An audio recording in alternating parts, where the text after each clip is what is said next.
بشوف ناس كتير مهتمية تعرف معلومات عن العلاج النفسي وازاي بيحصل او هو بيبقى عامل ازاي، وبيبقوا عايزين يحضروا جلسة من باب الفضول انهم يعرفوا ايه اللي بيتم فيه. فالنهاردة انا هتكلم عن طبيعة العلاج النفسي.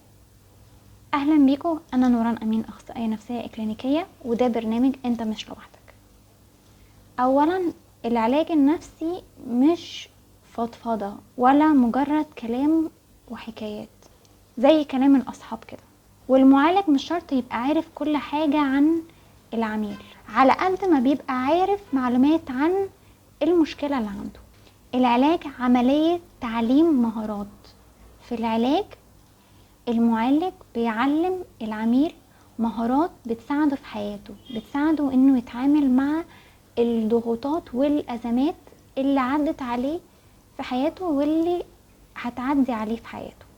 العلاج مش هيحللك مشكلتك لو انت عندك مشكلة وعايز لها حل، والمعالج مش دوره ان هو يجيب لك حل لمشاكلك، على قد ما دوره انه يعلمك مهارة حل المشكلات او مهارة اتخاذ القرارات.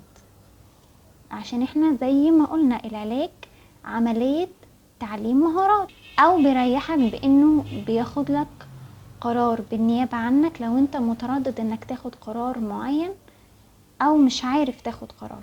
هو بيعلمك مهارة اتخاذ القرارات، هو بيعلمك ان انت تقدر تاخد قرار وتعرف تبقى متحمل مسؤولية القرار ده، مش المعالج اللي بياخدهولك. العلاج النفسي ما بيعالجش الاعراض بتاعة المرض بعيدا عن اصل العرض. يعني لو حد عنده اضطراب قلق وعنده مشاكل في العلاقات بتاعته، فالعلاج ما بيعالجش المشاكل اللي في العلاقات بعيدا عن علاج القلق او اضطراب القلق نفسه. العلاج مش بيساعد الناس ان هم يعيشوا في دور الضحية، بل بيعلمهم ان هم يستفيدوا من التجارب اللي عدت عليهم في حياتهم ويتعلموا منها عشان يبقوا احسن. العلاج النفسي مش علاقة بين شخص هو بيفهم ومتسلط وبيوجه العميل للحاجة اللي هو شايفها صح.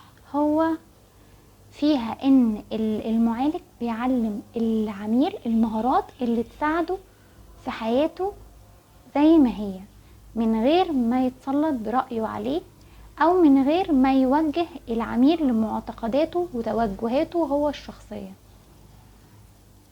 او تحيزاته الشخصية. عايزين تعرفوا معلومات اكتر؟ شوفونا في الحلقات اللي جاية ان شاء الله، وشكرا.